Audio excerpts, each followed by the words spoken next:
variable o variada.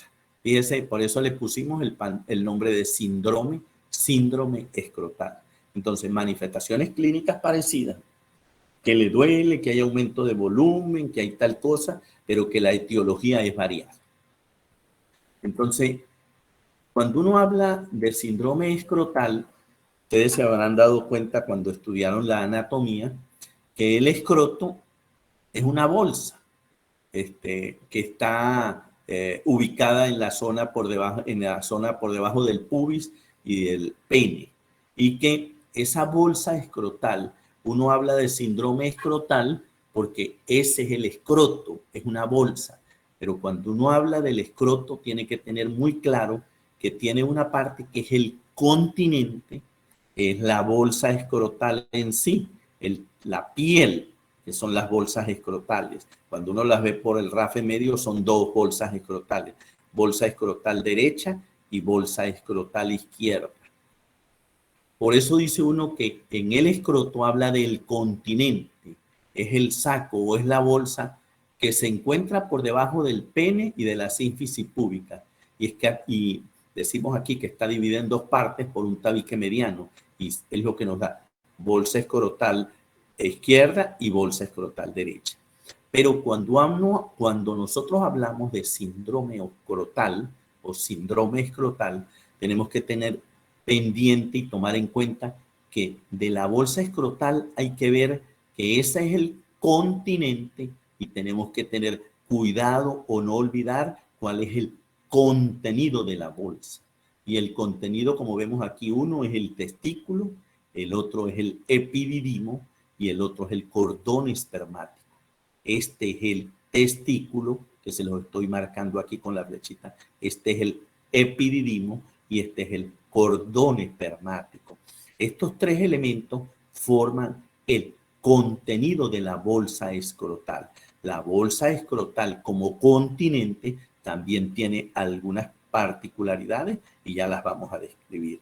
Y las enfermedades que pueden ustedes ver más adelante, que son la patología escrotal, si no quieren ponerle síndrome escrotal, sino patología escrotal, hay patologías que pueden corresponder a la bolsa escrotal, es decir, a la piel, y hay patologías que están entre el contenido y el continente, que aquí pueden ver acúmulo de líquido, que sea un hematocele, un hidrocele. Entonces, es importante que esta figurita, este dibujo, ustedes lo recuerden, porque anatomía, ustedes saben que siempre yo pregunto los datos anatómicos, ¿entendido? Y lo menciono. Entonces, fíjense, la anatomía del escroto, el sacro escrotal, consiste, fíjense, todo esto en piel, músculo darto, fascia espermática externa, músculo cremasteriano, fascia espermática interna y la túnica vaginal. Esta piel que ustedes están acostumbrados a vérsela a cualquier paciente en la bolsa, tiene 7 capas o 7 elementos que forman esa. Y que nosotros los urólogos, cuando hacemos una exploración de la bolsa escrotal, las partes más frecuentes que vemos es la piel, el músculo dartos, el músculo cremasteriano y caemos a la parte interna que es la vaginal, que es muy importante, porque esas fascias no son fáciles de escribir. Entonces, fíjense, la patología escrotal o el síndrome escrotal, entonces vamos a hablar de patologías del contenido, la etiología o las patologías que vemos del síndrome escrotal o etiología del contenido de la bolsa escrotal.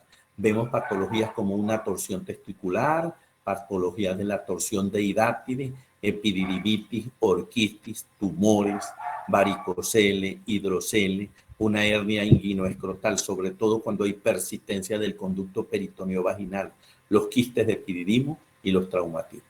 Fíjense, todas estas patologías que podemos conseguir dentro de lo que es el contenido para que ustedes lo recuerden. Más adelante van a ver cómo voy a desarrollar el tema, porque esta patología escrotal, lo más importante no es que hay que olvidar todo esto, pero lo que más nosotros tomamos en cuenta y le recordamos a los estudiantes es que esta patología escrotal o síndrome escrotal también puede presentarse como escroto agudo. Y ese escroto agudo lo vamos a escoger dentro de estas enfermedades que son escrotos agudos. Porque un varicocele no da un escroto agudo, un hidrocele no da un escroto agudo, un tumor no es un escroto agudo, un quiste de epididymo no es escroto agudo. Entonces, de aquí sacaremos las enfermedades que se presenten como escroto agudo, así como dicen abdomen agudo. Hay escroto agudo médico y hay escroto agudo quirúrgico. Recuerden las patologías del contenido. Una cosa es recordar la anatomía del contenido. Fíjese los elementos del contenido. El testículo, el epididymo y el cordón espermático. Y otra cosa es que nosotros recordemos las patologías del contenido. Ven esta lista, las patologías del síndrome escrotal o las etiologías que podemos conseguir del contenido de la bolsa escrotal. Fíjense acá, ven las patologías o etiologías del continente, la bolsa escrotal, la gangrena escrotal que la vamos a ver más adelante, que se llama, la conocemos también como gangrena escrotal o síndrome de Fournier. Esta gangrena escrotal es muy importante. El edema escrotal idiopático, el linfedema escrotal, absceso escrotal y el traumatismo, que no lo olvidemos y que lo tenemos. Entonces se dan cuenta que hablé de la definición, segundo lugar la anatomía y después la etiología o las enfermedades que corresponden de acuerdo a cada uno de los elementos que están ahí. Esta patología escrotal o síndrome escrotal, muchas veces nosotros hacemos un análisis por edad, es decir, cuál es la que se presenta de acuerdo a la edad del paciente. En los neonatos es muy frecuente conseguir la torsión testicular extravaginal, lo que dije ahora, las hernias o defectos del conducto peritoneo vaginal y la gangrena escrotal. No es muy frecuente, pero se ve.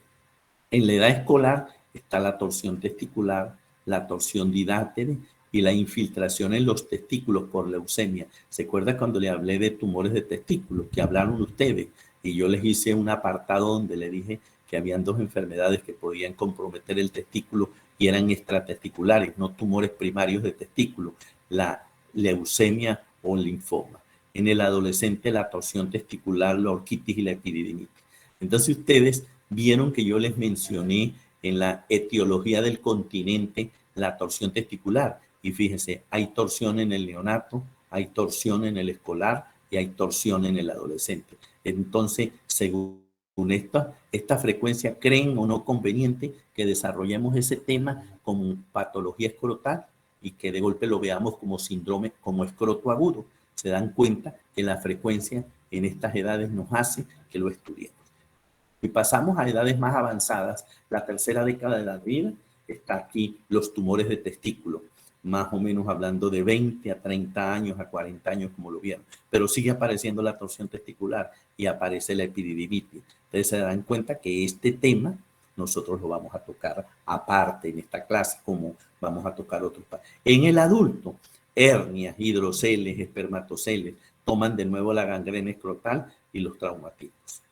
Entonces, eso nos hace a nosotros tener una análisis y tener una impresión de que la patología o el síndrome escrotal o todas esas enfermedades nosotros tenemos que tenerlas presentes y pendientes y no olvidar esta clase. Quiero que sepan que no lo van a olvidar por lo que yo les voy a mencionar más adelante. Entonces pueden ver aquí esta gráfica que a mí me gusta. Un varicocele, ¿ven? La dilatación de las venas del cordón espermático. Esto es muy conocido por ustedes. Ven las tortuosidades que se ven. Esta patología, torsión testicular, este es un caso de nuestro servicio, que lo operamos. Fíjense que aquí se ve un enrojecimiento, de la pared, la bolsa escrotal, pero el proceso es interno, es del contenido. Esta es una torsión testicular que cuando llega a este nivel, ya el paciente es muy tarde y el testículo ya ha caído en isquemia. Eso lo vamos a ver más adelante. Y esto es una gangrena escrotal o un síndrome de Fournier, la gangrena escrotal. Anteriormente, nosotros definíamos como una gangrena idiopática y van a ver. Entonces, de las enfermedades que vamos a discutir hoy, las dos más importantes que dan escroto agudo es esta que ustedes tienen aquí, la torsión testicular, y esta que tienen aquí, la gangrena escrotal. Estas dos enfermedades, ustedes van a nuestro servicio y van a conseguir, por cierto, aquí traigo unas fotos cortesía de una de las residentes de posgrado que está haciendo una tesis conmigo y van a ver cómo yo la menciono aquí porque ella me facilitó esa foto. Entonces, vamos a continuar desarrollando, pero no olviden estas fotografías, estas imágenes. Entonces, después de hablar de síndrome escrotal o patología escrotal, ven que hago un apartado o hago un tilde más importante al escroto agudo. Si ustedes han visto cirugía, ven cómo se habla del abdomen agudo. Y ese abdomen agudo, que es muy conocido, tiene un abdomen agudo médico y lo tratan, pero tiene un abdomen agudo quirúrgico y lo llevan a pabellón. ¿Y con qué diagnóstico es ese abdomen agudo? Con una apendicitis aguda. Igualito es aquí.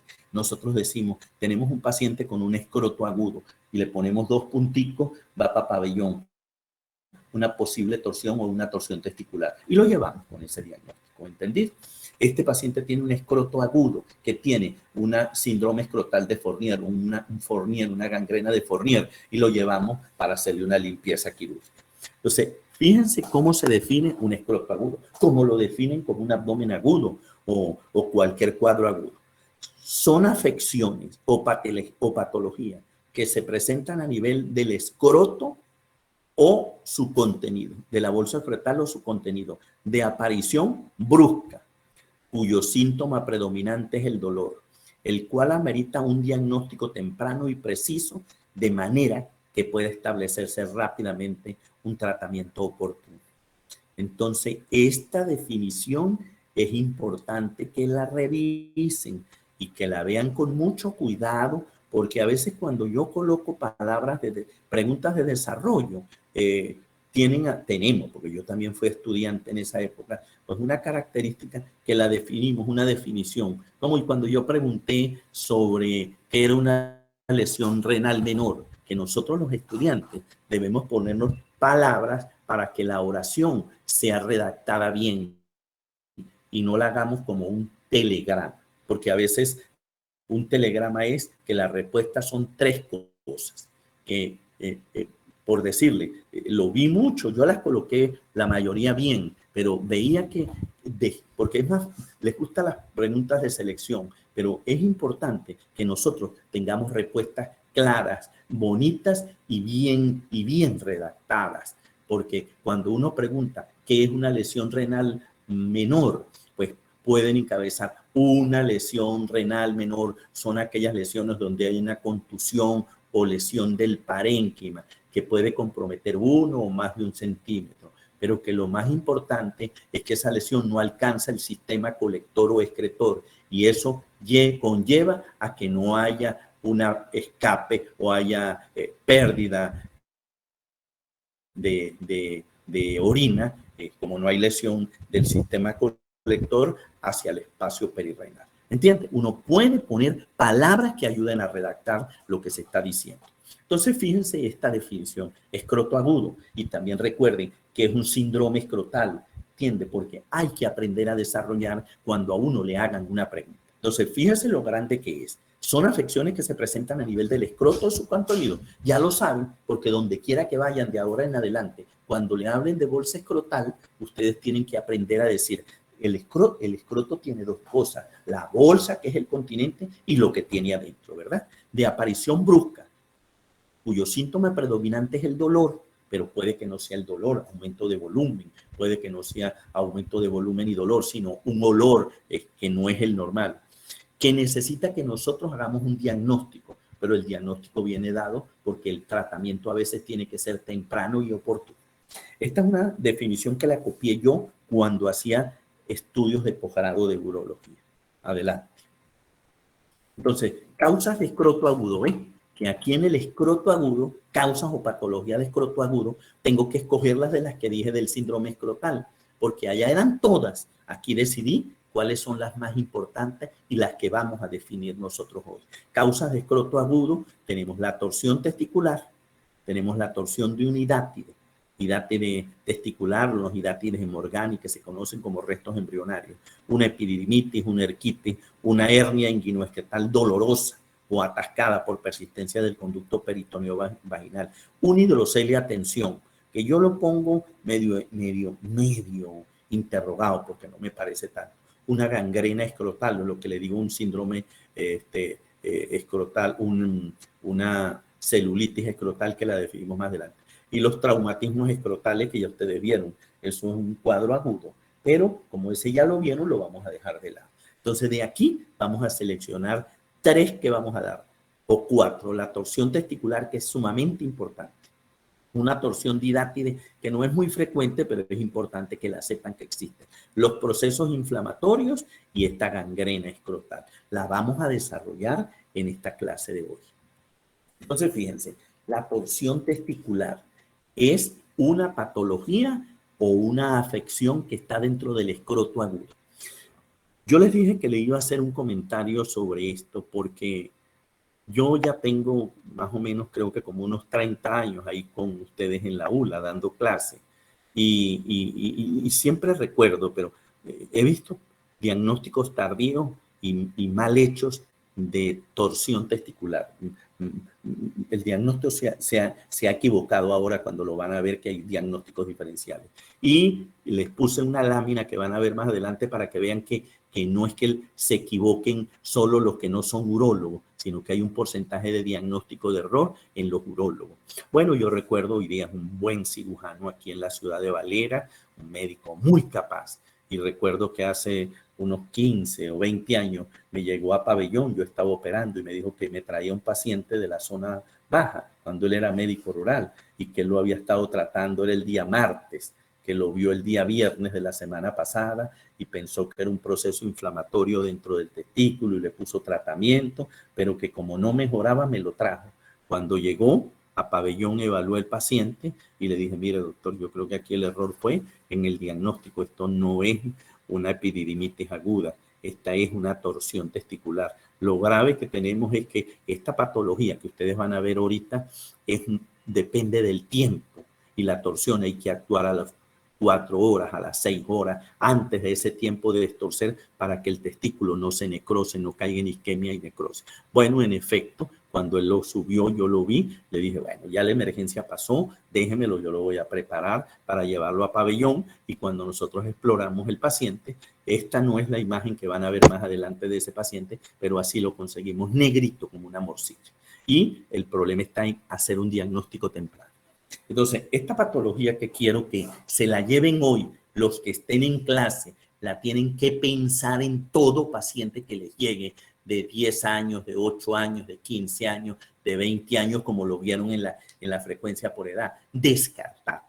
Ella hay que pensarla y descartarla. Después que ustedes descarten y estén claros, pueden hacer lo que quieran. Pero mientras tengan la duda, no pueden dejar que el tiempo evolucione. Otro ejemplo que tengo yo fue un paciente que lo vieron en Trujillo, en la emergencia de Trujillo. Y lo más bravo es que el médico de guardia pensó en torsión testicular. Entonces, en Trujillo le pidió un eco y el paciente se vino a hacerse el ecograma a Valera. En la María del Mira le hicieron el ecograma ese día y lo mandaron a venir al otro día para darle el resultado. Y cuando vino al otro día recogió el ecograma y fue a mi consulta, imagínense. Ya habían pasado de un día al otro día y el resultado. No, cuando se presenta en una torsión testicular, hay que se sospeche, hay que decirle al paciente que si va a hacer un eco tiene que hacérselo en 1 hora o en menos tiempo dentro del hospital y decirle que es una emergencia y lo que es. Claro, llégale, primero se viene, segundo el médico que lo hace, pues tampoco toma la importancia. Y no le explica el que hace el ecograma. Entonces el paciente sigue con eso. Después tuve otro paciente que eran amigos míos cuando yo hice bachillerato. El joven tuvo un dolor en la mañana, fue a la emergencia de una institución y vino a mi consulta y pidió, yo cuando eso hacía consulta en la tarde. Y desde la madrugada pasó todo el día hasta que yo lo vi a las 6 de la tarde. La secretaría no sabía que me estaba esperando por eso. Cuando yo lo veo a las 6 de la tarde, le dije que era una torsión y lo envié para el hospital. Lo envié para hacerle la exploración y ya había una isquemia y hubo que quitarlo. Entonces, le estoy hablando de lo importante de esto a todos porque la torsión testicular hay que pensarla. Y si uno la piensa, hay que descartarla. Y si nosotros la pensamos y no lo hemos descartado y tenemos dudas, hay que explorar ese testículo porque si no, equivocamos, se pierde. Entonces, fíjense, ¿qué es una torsión testicular? Fíjense que puse esos 3 ejemplos porque esta patología se equivoca a la gente. Se equivocan los médicos, no urólogos, y nos equivocamos los urólogos también. Torsión testicular se define como un cuadro escrotal agudo. Ven lo que les puse, es un escroto agudo, en el cual el complejo epidídimo testículo gira alrededor de su cordón 180 grados o más, produciendo fenómenos isquémicos que pueden desencadenar en la necrosis del testículo.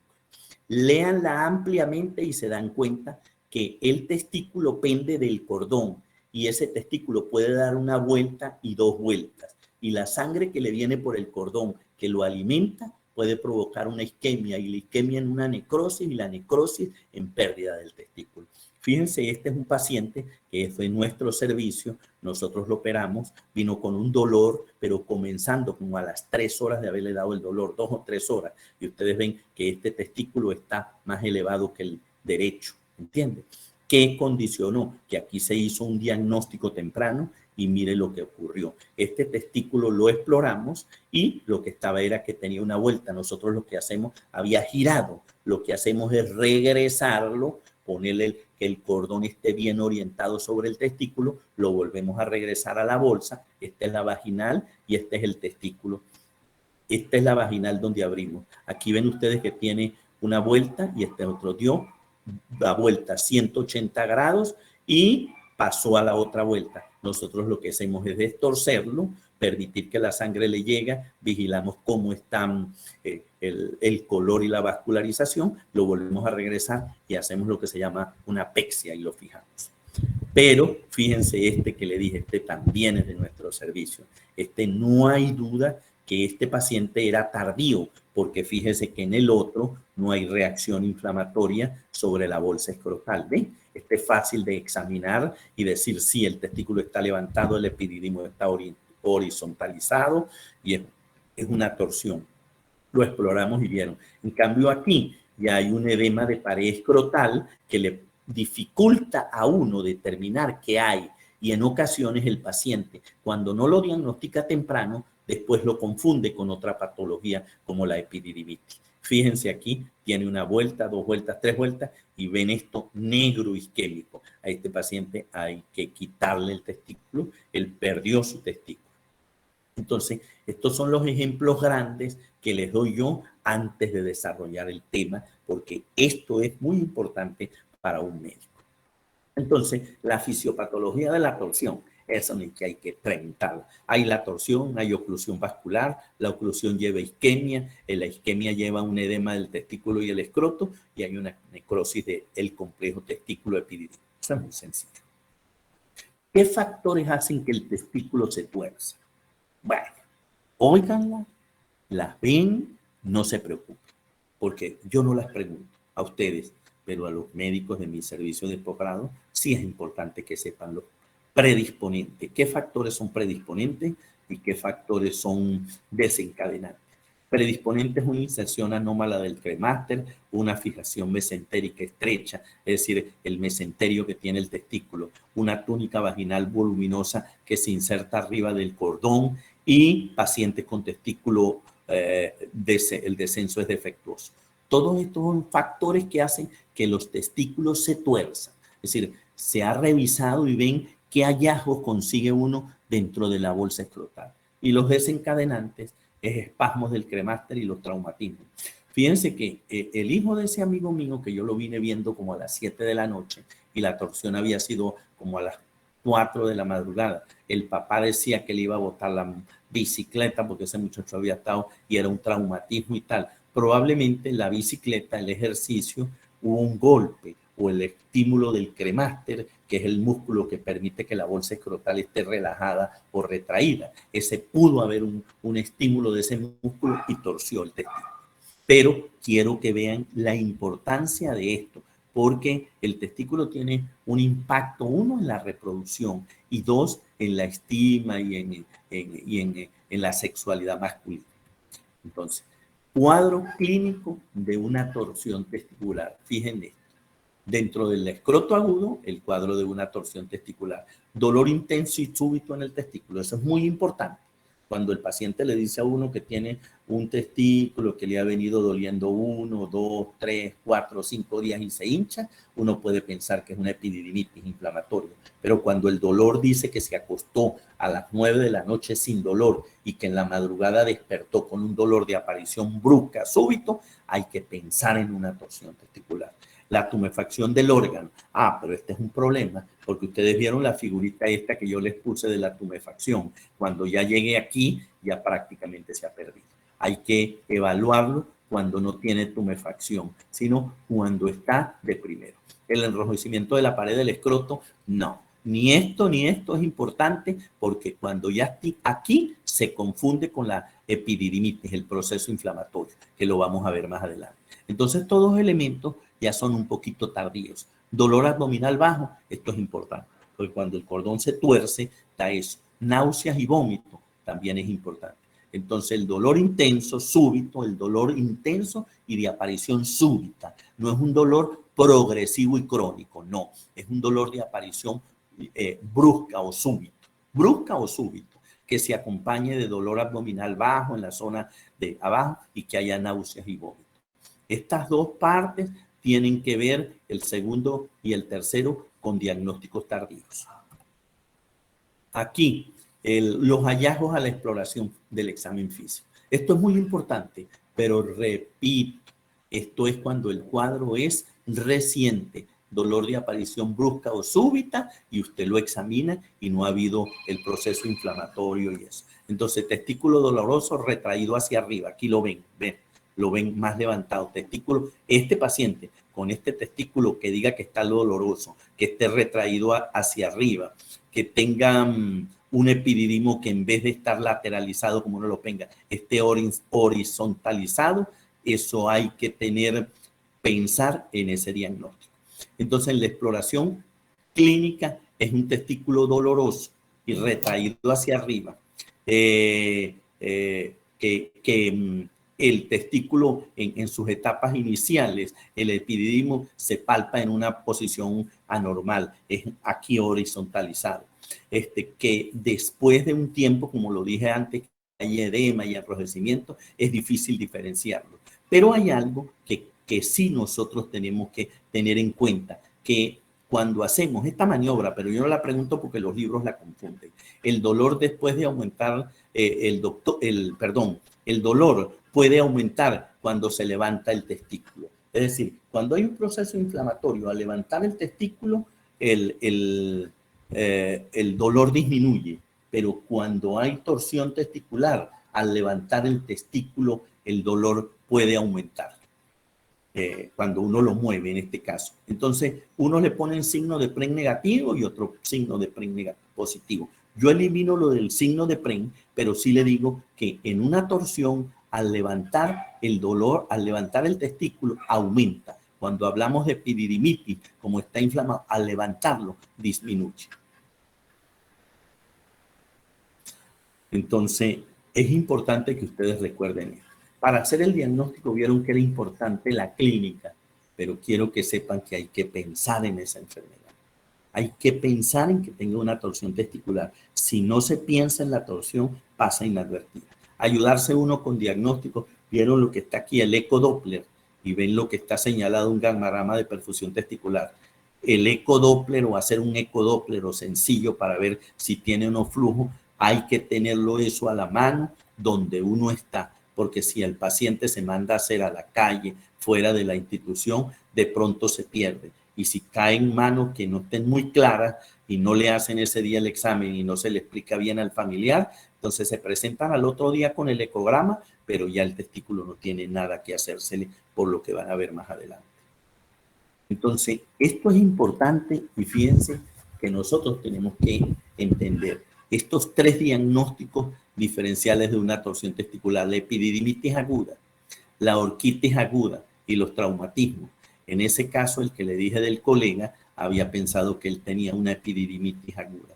Yo quiero que sepan ustedes que las epididimitis agudas en etapa en infantil, en etapa escolar y en etapa del adolescente pues no es tan frecuente, dependiendo si ese adolescente tiene actividad sexual precoz que pudiera llevarlo a tener epididimitis por enfermedades de transmisión sexual. Pero si llegáramos a ver esas epididimitis en una edad de esa, tendríamos que pensar en patología de base congénita o patología así, de enfermedades congénitas que lo acompañan. Ahora, hay que recordar estas palabras que yo voy a decir aquí. Y ustedes se habrán dado cuenta que cuando yo digo la palabra hay que tener las consideraciones. Eso es como decir, hay que tener en cuenta esto, que eso nos ayuda a nosotros a entender el manejo de esto. Consideraciones. Todo cuadro escrotal agudo en el niño o en el adolescente debe ser considerado torsión testicular hasta demostrar lo contrario. Fíjense lo importante. Todo cuadro escrotal agudo, todo paciente que venga con un dolor en la bolsa escrotal, con náuseas, vómitos y que diga que es de aparición brusca, piensen en torsión testicular hasta que se vea lo contrario. En un cuadro escrotal agudo que se piense en torsión testicular, está jugando el tiempo de evolución. ¿Por qué? Porque cuando pase más tiempo, más probabilidades hay de que el testículo se vaya a perder y caiga en una necrosis. Y lo que tenemos que ver es los hallazgos intraoperatorios, porque cuando abrimos la bolsa escrotal, vemos cuántas vueltas tiene de torsión el testículo y nosotros vamos a destorcer, vamos a observar, le ponemos compresas tibias, lo dejamos a ver si la vascularización se recupera. Hemos hecho a veces hasta incisiones descompresivas en la túnica, la túnica albuginea del testículo, a ver si mejora la circulación y ver. Cuando nosotros relacionamos el tiempo con los hallazgos intraoperatorios, pues decidimos lo que ustedes vieron en las dos fotos anteriores, en las dos proyecciones donde ven un testículo que lo exploramos y tenía buena coloración, cuando lo destorcimos y lo que ocurre cuando un testículo ya ha pasado mucho tiempo y ya hay una isquemia y hay necrosis del testículo. Entonces, estos tres elementos que digo son factores importantes cuando se maneja un paciente con sospecha de torsión testicular.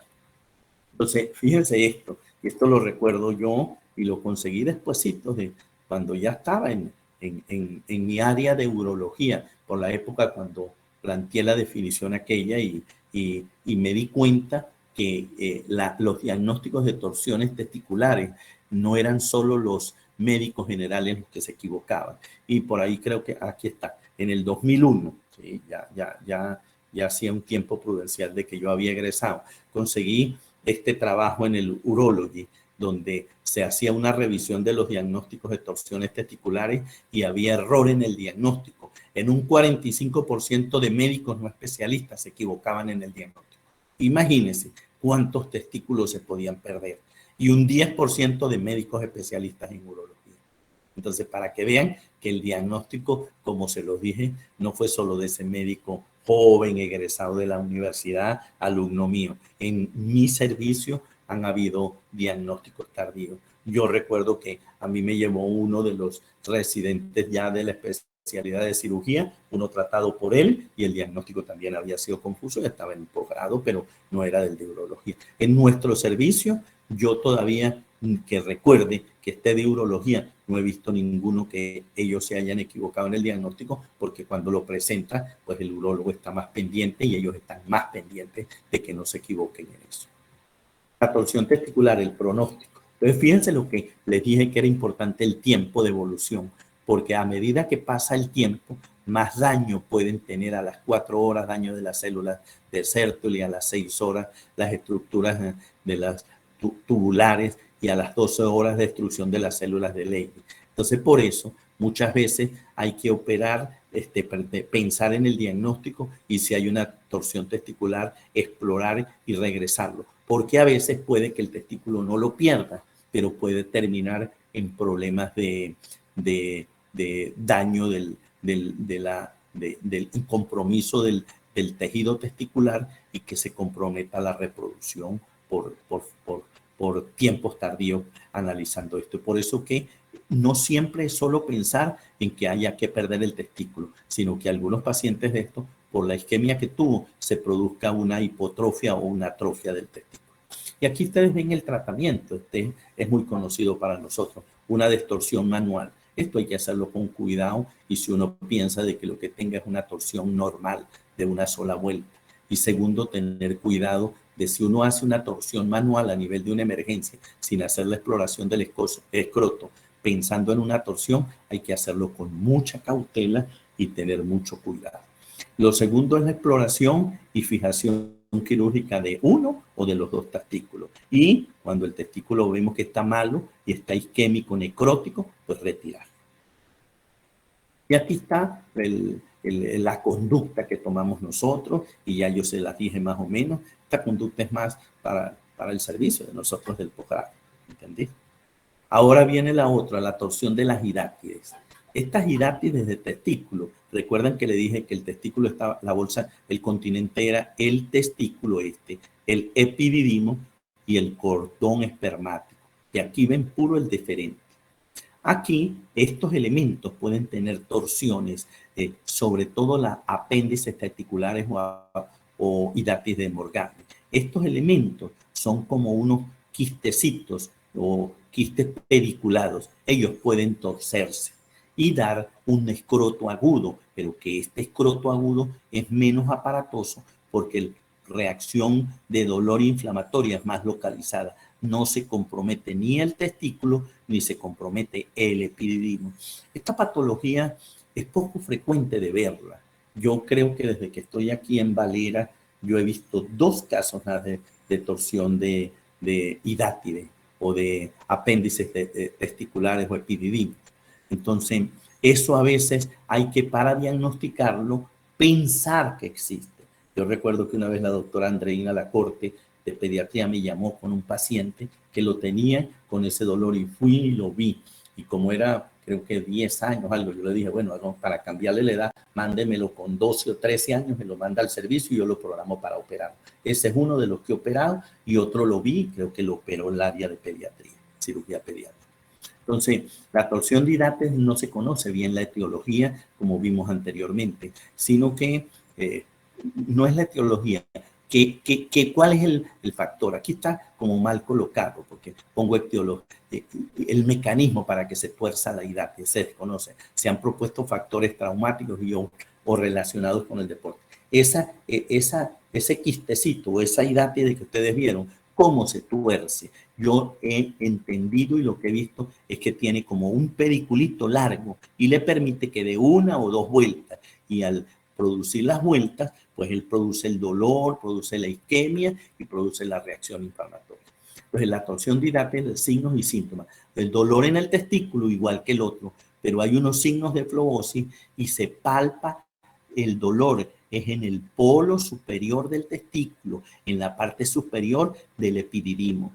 Y cuando el paciente es blanquito, como ese que yo vi, era blanco, no de tilde oscuro, negro, es más fácil ver esto. Y esto es lo que vemos. Este es el testículo y esto así se ve en el polo superior del testículo, en la cabeza del epididimo, ven esta lesioncita, esta bolsita que se ve como moradita. Y ese paciente, si la reacción no es tan fuerte y el dolor no molesta, pudiera uno dejarlo con tratamiento médico, como se dice. El tratamiento, si es de poca repercusión, se puede ser conservador con analgésicos, antiinflamatorios y reposo. Si el paciente persiste con el dolor y tal, lo exploramos. En ese caso, yo lo exploré y no tengo la foto, fue descuido mío porque eso no es tan frecuente. Pero hay que pensarlo cuando hay un escroto agudo como lo están viendo. Aquí viene el otro. Esto es diferente. Este es el otro. Y el problema que lo traigo a él es porque se confunde. Porque uno ve un escroto agudo. Y las dos cosas que se confunden más entre la torsión testicular y la epididimitis. Fíjense, la epididimitis aguda es el epididimo que nosotros vimos en la primera parte cuando les di la anatomía. Él se inflama. O se inflama el epididimo, que es este elemento, o se inflama el testículo, pero más es el epididimo. Entonces, ¿Cuál es la etiología de una epididimitis? Ustedes las vieron allá cuando les hablé de escroto agudo de acuerdo a la edad. Los traumatismos, los reflujos de orina desde la uretra al conducto deferente. Esto generalmente puede ocurrir sobre todo cuando los pacientes tienen problemas en la salida del chorro urinario, pacientes con estrecheces uretrales o pacientes con crecimientos prostáticos. Enfermedades de transmisión sexual, puede ser acto sexual como se menciona aquí por vía anal o no el usual, y exploraciones urológicas instrumentales. Esto puede llevar a una epididimitis. Claro, si nosotros vemos epididimitis, como lo dije anteriormente, en escolar, escolar, preescolar, escolar o adulto o adolescente, tenemos que pensar si los hábitos sexuales del adolescente no son muy promiscuos, en pensar en que haya alguna patología que condicione que haya reflujo de orina y de la epididimitis. Pero la epididimitis la toco más aquí por el diagnóstico diferencial con la torsión. Entonces, fíjense, la patogenia, el proceso cómo se da, que en las etapas iniciales hay un proceso inflamatorio que se va hacia los conductos y después hacia el polo. El epididimo se inflama el polo superior y del polo inferior y puede llegar aquí al cordón espermático. En la etapa aguda, el epididimo lo conseguimos nosotros tumefacto y indurado, epididimo. Pero en las etapas iniciales puede haber una reacción de tipo solo inflamatoria. El cuadro clínico, aquí es donde viene el dolor muy intenso en el escroto irradiado a lo largo del cordón, incluso al flanco. Hay una tumefacción del epididimo, pero vuelvo y repito, este dolor es muy intenso en el escroto irradiado a largo cordón e incluso se puede ir desde el cordón espermático hacia arriba, hacia la zona de la fosa ilíaca y hasta el flanco. Pero quiero que sepan que esto es progresivo. Aquí no me aparece la palabra progresivo. Que en etapas iniciales, pues ustedes palpan la tumefacción del epididimo.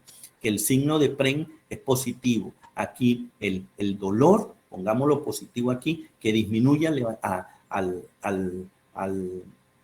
levantar el testículo.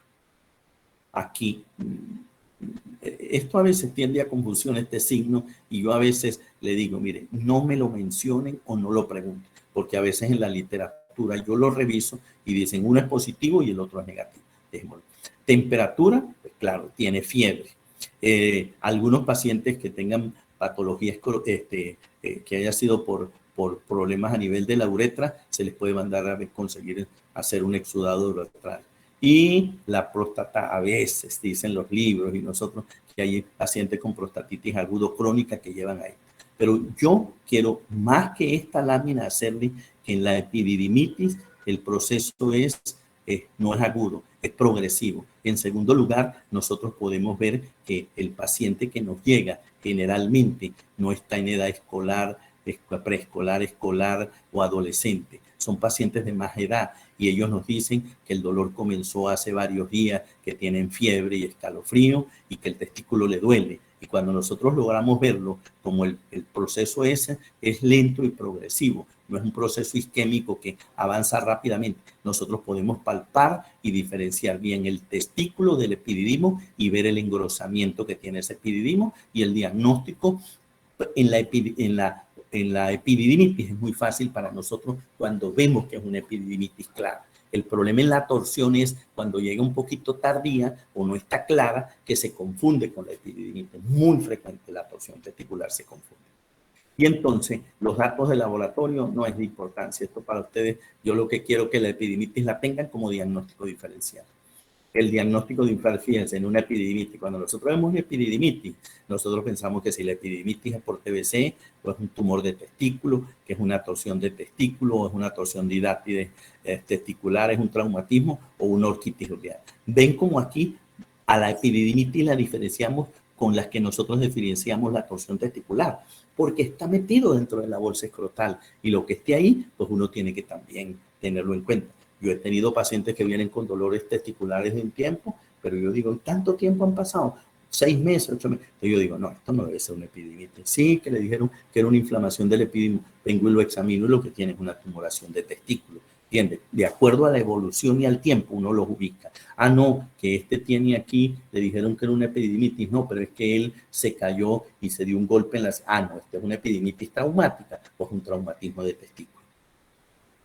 Las complicaciones, la epididimitis, son parecidas a las que vimos de la complicación de la torsión, pero en la torsión la más temida es la isquemia, la necrosis y perder el testículo. Aquí vemos la destrucción del testículo porque de los testículos, ya porque el proceso sea mucho y en la cicatrización el proceso llevó a un proceso de retracción y fibrosis de esa zona. Que el paciente quede epididimitis crónica o que haya daño de los túbulos semimíferos, los que están en la fertilidad del individuo. Pero realmente cuando son esas epididimitis bien manejadas, el proceso lo resolvemos y no hay destrucción de estos elementos. ¿Cómo prevenir la epididimitis? Pues como de identificar y tratar si la epididimitis viene por pacientes que tengan varias parejas o con varias compañeras sexuales. La evaluación de pacientes con patología urinaria baja, ¿entiendes? Los que dijimos tuvieron estrechez de uretra o un crecimiento de la próstata. Y cuando nosotros hemos visto que pacientes que tienen epididimitis frecuentes y vemos que es por hábitos o por patología, a veces antes hacíamos ligaduras de ligadura del deferente o vasoligadura de los vasos, pero no son los vasos, sino el conducto deferente para evitar que la infección de la zona uretral vaya al epididymo. Hacemos una vasectomía prácticamente. Yo tuve pacientes que me hacían frecuentes epididimitis y decidí hacerle la vasectomía. No me comentaban cómo eran los hábitos sexuales, las parejas. Entonces decidí ligarle el deferente y no estaba en vida reproductiva ya. Y entonces, antes, cuando se hacían las prostatectomías, me comentaba el urólogo ya viejo, el doctor Pacheco Ricci, ya retirado, me decía que cuando ellos hacían prostatectomía, en épocas de antes, que no había los antibióticos, para evitar epididimitis, después de la cirugía, le ligaban los deferentes a los pacientes. Esto no lo hacemos de rutina. Voy con esta patología y quiero que la tengan también muy presente. Voy a hacerla un poquito corta, pero se van a dar cuenta que cuando vean estas láminas no se les van a olvidar más nunca. Porque cuando vean este paciente es otro cuadro de escroto agudo, pero este cuadro de escroto agudo no es del contenido, como hablamos de epididimitis y de orquitis o de apéndice testicular. Este es del continente, es la bolsa escrotal. Fíjense que cuando yo hice urología, se definía, como lo van a ver aquí, es un desorden poco común y potencialmente letal, descrito inicialmente por Baunier en 1764 y posteriormente por Fournier en 1883, como un proceso gangrenoso de causa desconocida que recibió apelativos de esta forma: gangrena idiopática, erisipela gangrenosa y gangrena estreptocócica del escroto. Cuando yo me fui a hacer urología, se manejaba con este diagnóstico, con esta definición, que era un desorden poco común, sí, en verdad, gracias a Dios, poco común, potencialmente letal. Cuando yo vi la primera vez esto aquí en Valera, cuando yo fui residente de cirugía general y vimos uno que estaba en medicina interna, el médico que fue conmigo dijo, no, esos pacientes no se mejoran de eso. Era una alta mortalidad. Fíjese quién lo definió por ahí en 1764 y después en 1800. De causa desconocida. Ya hoy día ya no hablamos de gangrena idiopática, como nos lo mencionaban a nosotros. Cuando yo me fui de curso, llevaba esta definición, gangrena idiopática de Fournier. Posteriormente cambiaron y ahora se dice esto que está aquí, gangrena escrotal de Fournier. Se define como una fasciitis necrotizante, sinérgica del área genital que produce trombosis de la microcirculación subcutánea por una endacteritis obliterante, es decir, un proceso de los vasos pequeños En los vasos pequeños hay un proceso de trombosis de la circulación, secundaria a una diseminación bacteriana que conlleva a la necrosis y a la gangrena del tejido subyacente. Fíjese que es una fasciitis necrotizante. Esta palabra dice que se daña la piel, se necrosa a consecuencia de una trombosis de la microcirculación, microvasculatura del tejido celular subcutáneo por un proceso de una endarteritis obliterante. Esto es consecuencia a la diseminación de las bacterias que producen toxinas, que producen necrosis de la circulación y que conlleva a que haya destrucción del tejido. Todo esto se conoce y ahora se sabe que hay factores desencadenantes. Ya dejó de ser lo que dijimos anteriormente, una gangrena idiopática de Fournier. Ahora se llama necrosis escrotal de Fournier. Con este estudio de la fisiopatología, que usted lo ven aquí con una definición muy amplia, pero que yo siempre recuerdo que hay necrosis por trombosis de la microcirculación que condiciona a una pérdida del tejido. Esa fasciitis necrotizante es debido a una trombosis de la microcirculación que llevó a una gangrena de ese tejido. Fíjense acá, la etiología. Esta etiología está como muy grande, pero yo quiero que sepan que esta necrosis escrotal de Fournier o esta gangrena escrotal de Fournier, que van a ver la figurita ahorita, que no se les olvida, tienen dos etiologías u orígenes. El origen de los accesos perianales en la zona de la zona rectal, es el origen, abscesos perianales o pacientes con hemorroides trombosadas o pacientes con fístulas perianales o pacientes que hayan tenido un manejo de esa zona, sea por una cirugía de las que mencioné, por tal, que haya un manejo adecuado de la asepsia o que tengan pacientes con las defensas o inmunosuprimidos. Esos abscesos pueden llevar a que ese proceso infeccioso se extienda hacia la bolsa escrotal y esos gérmenes que están infectando produzcan un compromiso de la bolsa escrotal, de la piel del escroto, porque ven que la piel del escroto se continúa con la piel del periné y de los glúteos y llevar el origen por fuera de los escrotos, los accesos perianales o de la zona perianal. Y el otro origen es el origen urológico, debido a una extravasación de orina, debido a que haya una estrechez de uretra, un cálculo. Entonces la orina no drena bien y esa orina no drenando bien acumula en la zona de la bolsa del periné y se puede contaminar la bolsa escrotal.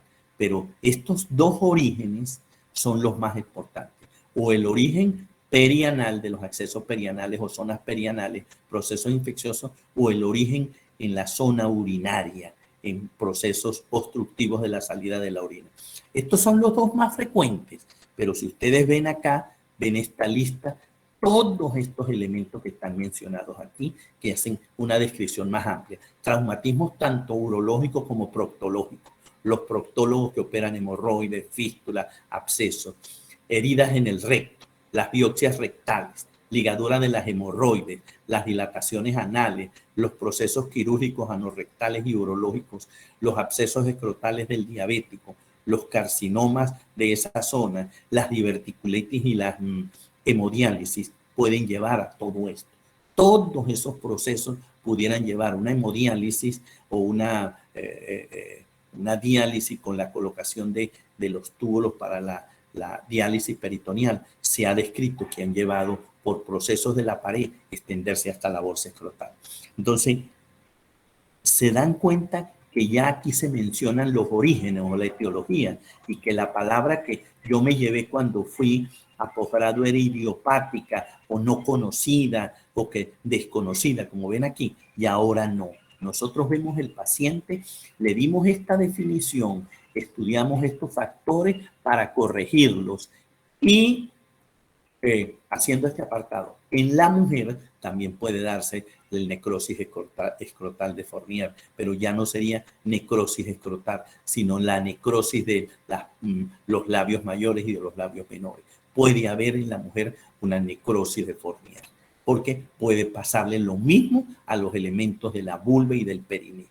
Entonces, cuando ustedes vieron aquello, como les mencioné, y ahora se quitó la parte idiopática y se sabe que generalmente los pacientes tienen un origen, o el origen es urinario, o el origen es anorrectal, o el origen es de la pared de la bolsa excretal, que haya una herida dentro de la pared del escroto y que por esa herida entre un germen, o haya un rasgado, o haya un edema que tenga el paciente, porque el paciente sea inmunosuprimido, porque el paciente sea diabético, porque el paciente sea un paciente alcohólico y esté con problemas de desnutrición, y esos elementos lo lleven a hacerle más factores. Porque en la necrosis de Fournier, yo quiero que ustedes tengan en cuenta que hay factores etiológicos, como vieron, o causas, pero que hay factores predisponentes.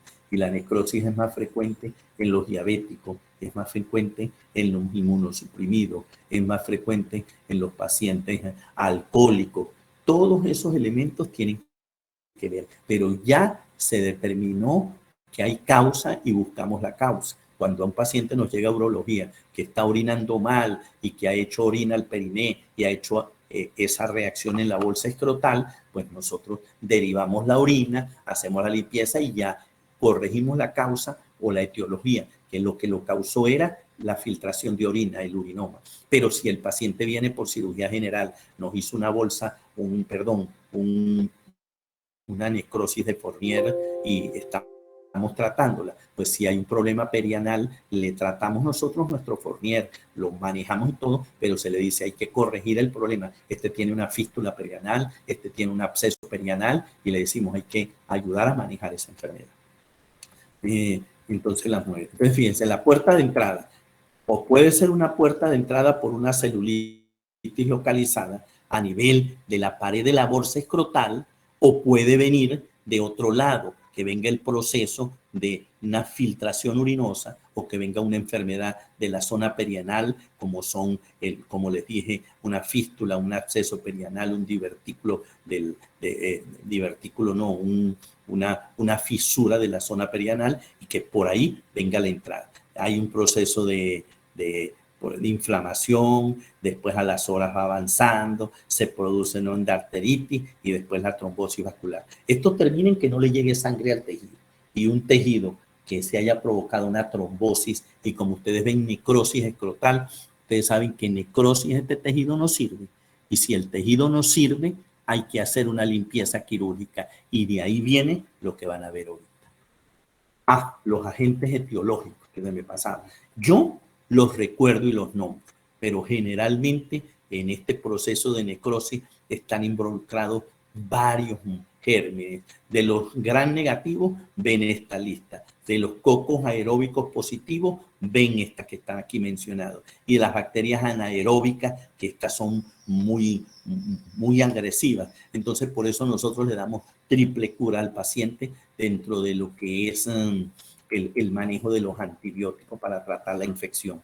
Pero ustedes se están dando cuenta que están dando tratamiento de antibióticos para tratar la infección, pero tienen que recordar que ya aquí hay necrosis, y que el tejido necrótico no le va a llegar circulación, y si no hay circulación, si no se hace una limpieza, ese tejido no va a mejorar, hay que quitarlo. Entonces se mencionan estos para dar el antibiótico que nos va a ayudar, pero el tratamiento no está basado en esto que están viendo. Entonces el cuadro clínico, fíjense esto que dice aquí, necrosis escrotal de Fournier, cuadro clínico. Lean lo que dice aquí, pero cuando vean esta figura, se darán cuenta cómo puede uno pensar en un Fournier.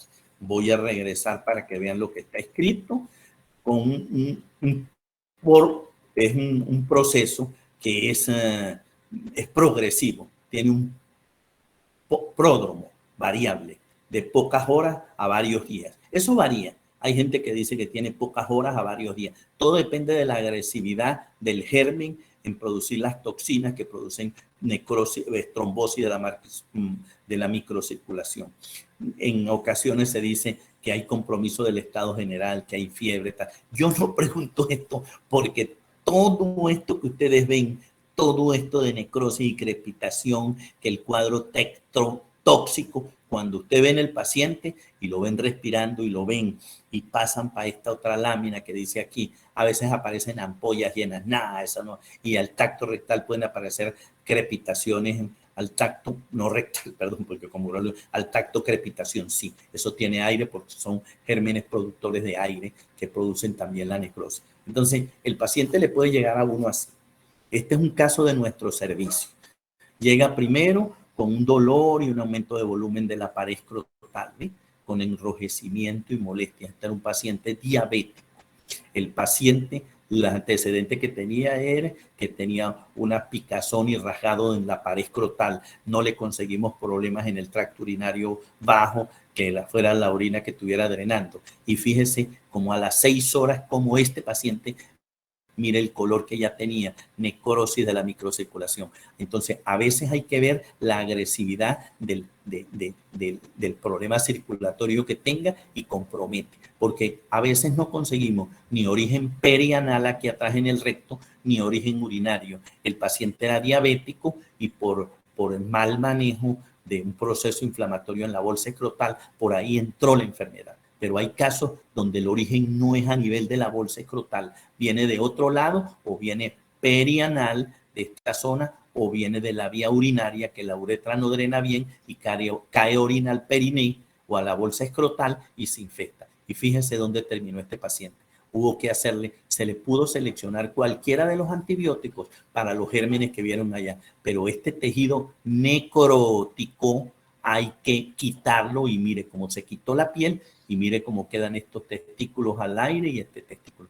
Fíjense que hablé que es una fasciitis necrotizante. Se mete con la pared escrotal, no se mete con los testículos. Y a veces cuando yo he visto pacientes en el servicio y dice que perdió el testículo, como que creo que es uno de los que está adelante, yo le digo, mire, hay que ver si lo perdió o fue que ustedes en la exploración se fueron muy profundo y comprometieron la circulación del cordón, porque esta necrosis escrotal de Fournier, como vieron, es una fasciitis necrotizante. Se promete es la piel de la pared del escroto, no los elementos del cordón. Y aquí ustedes ven estos dos testículos bien. Hay que esperar las limpiezas, esperar que el proceso inflamatorio pase y hacer el cierre de esto.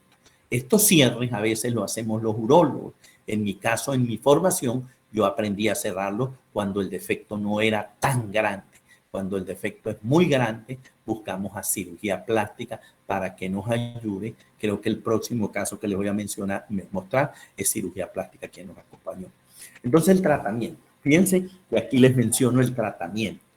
Son impredecibles. Aparte del tratamiento quirúrgico, hay que hacer un tratamiento con antibióticos, todo en triple esquema, como vieron, para anaeróbicos, gran positivo, gran negativo y anaeróbico. Estabilizar al paciente, la nutrición y tal.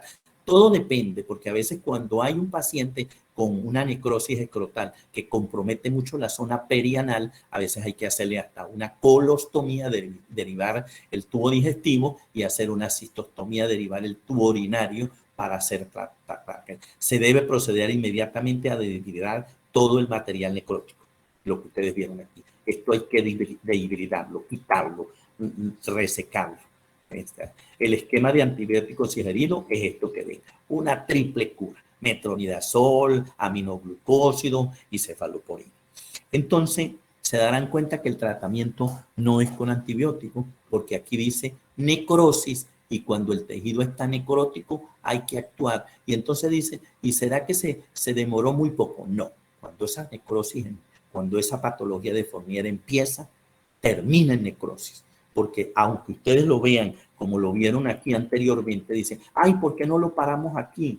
A ver, aquí, ¿por qué no lo pararon aquí? Casi no se para, porque ya el proceso de trombosis de la microcirculación en horas se establece. Aquí sería haber prevenido que llegara a este proceso, porque a veces vemos procesos inflamatorios, pero no de trombosis de la microcirculación. Usted puede ver un paciente así, pero puede ser inflamatorio, irritado. Pero si el proceso viene por trombosis de la microcirculación, no lo salva nadie a llegar aquí y después a llegar aquí. ¿Entendido? Entonces, fíjense, este es otro caso. Este lo traigo y es del servicio mío. Fíjense que dice aquí Hernández Dailí González Pedro. Esta es la tesis de grado de la doctora Dailí Hernández. Curas con miel de abeja en gangrena de Fournier 2022. Esto yo le pongo el nombre porque esta es la tesis de ella. Ella me la envió. Como yo estoy preparando la charla, pues me provocó agregar estas láminas. Fíjense, este paciente, él mismo se lo está agarrando aquí, levantando su bolsa y viene con esto. Esto no lo salva ningún antibiótico. Esto hay que hacerle una limpieza quirúrgica y esa limpieza quirúrgica representa limpiar todo esto hasta que ya el tejido necrótico desaparezca, lo quitemos y esperar que el tejido sangre. Uno corta aquí hasta que llegue la sangre. Hay pacientes que la necrosis se ha extendido al periné y hay pacientes que se les ha extendido a la zona inguinal y hay una tesis de grado en nuestro servicio que llegó hasta la zona axilar, pared abdominal y zona axilar. Entonces, aquí ustedes ven que no sé si este fue uno de los pacientes que hubo que quitar el testículo. Para hacer las curas, esto demora días y días después de que se limpia a que el tejido granule. Y después que hay granulación y haya fibrina, la miel que ella usa es para que ayude a mejorar la granulación y la respuesta en la cicatrización de esto. Fíjense, no sé si este fue uno de los pacientes que hubo que retirarlo, no recuerdo, tendría que preguntar. Pero aquí ven la limpieza quirúrgica y aquí ven ya un tejido granulado con vías del cierre de este paciente. Fíjense, estos pacientes, no sé si yo lo cerré, no recuerdo. Entonces, hay que hacer una limpieza. Esta es una gráfica, no me gusta, porque esta no es de nosotros. Esta me apareció aquí, pero queda así. Aquí le ponían como unas gasas que ayudaban a llamar la granulación. Pero esta sí es del servicio. Fíjense, de nuevo, la doctora Hernández y yo que soy el tutor de esa tesis. Aquí ven cómo aquellas empezaban a cerrar, tratando de acercar la piel, pero esto no se hace el mismo día que se opera. No, la limpieza quirúrgica que hizo un día, a veces a los 3 días hay que volverlo a llevar porque hay más tejido necrótico, a los 5 días, a los 7 días hay que limpiar. Cuando ya empieza la granulación, que es la tesis de la doctora, es ponerle, cuando ya no hay proceso infeccioso, para que empiece la granulación, es que ella usó la miel y que el proceso de cicatrización o de respuesta, no porque esto no cierra solo, fíjense cómo quedó en la anterior, esto no cierra solo, esto, el defecto queda, pero ya hay tejido de granulación y este tejido tiene vascularización. Hay que esperar a que haya vascularización buena. Si aquí hubiese más tejido necrótico, teníamos que seguir limpiando aquí hasta que veamos que el tejido es viable. Entonces ya después, con el tejido viable, después de aquella foto, se hace el cierre. Y creo que este cierre no es de nosotros, sino de cirugía plástica. Y le digo que es de cirugía plástica que nos ayudó porque yo no le pongo grapas. Pero en nuestro servicio, hará como 2 meses o 3 meses, yo hice un cierre igualito de esto, no llamando a cirugía plástica. Médico muy capaz, el doctor Freddy Méndez y el doctor Collado, para los cierres de esto, pero cuando el tejido alcanza, nosotros no lo molestamos. Cuando hay falla de tejido, que hay que hacer colgajo y todo eso, le pedimos el apoyo. Pero aquí ven ustedes cómo son grapas. Y yo nunca le he puesto grapas, yo lo hago con la sutura convencional el crómico, el Vicryl o las suturas de piel, los dermalón. Pero se dan cuenta que esta patología que ustedes ven aquí y que llega el paciente aquí y ven cómo evoluciona y aquí lo limpiamos, cuando yo me fui a hacer urología, que hablo de unos 30 años atrás, llevaba el criterio de que era una gangrena idiopática. No se le conocía bien cómo era la fisiopatología, cómo iba a ser el tratamiento y la evolución. Hoy día ya no es gangrena idiopática, es una necrosis escrotal de Fournier. Los pacientes nos pueden llegar así y si nosotros vemos que tienen factores de que sean inmunosuprimidos o que sean diabéticos o que estén desnutridos, alcohólicos, nosotros mejoramos todas esas condiciones, hacemos una limpieza quirúrgica amplia. La primera vez que yo llegué a hacer una cuestión de esta aquí en Valera, recuerdo que era la doctora Doris Peña, que ella después se fue al seguro. Cuando vio que yo hice esa primera limpieza, ella quedó admirada, porque me dijo, ¿usted le va a quitar toda esa piel y va a dejar esos testículos en el aire? Le dije, sí, doctor, yo voy a resecar hasta donde haya tejido sano. Y hoy lo exploro y hoy le hago esta limpieza. Y dentro de 2 o 3 días, si el tejido todavía necrótico está ahí, yo sigo con el bisturí cortando hasta donde haya tejido normal. Y ven de nuevo aquí cómo está hecho este cierre de la lámina que venía de allá. Aquí acercaron más el tejido y después pusieron las grapitas. Y aquí ven la reacción que hacen ya los días, la reacción inflamatoria de la pared, porque esa es la evolución.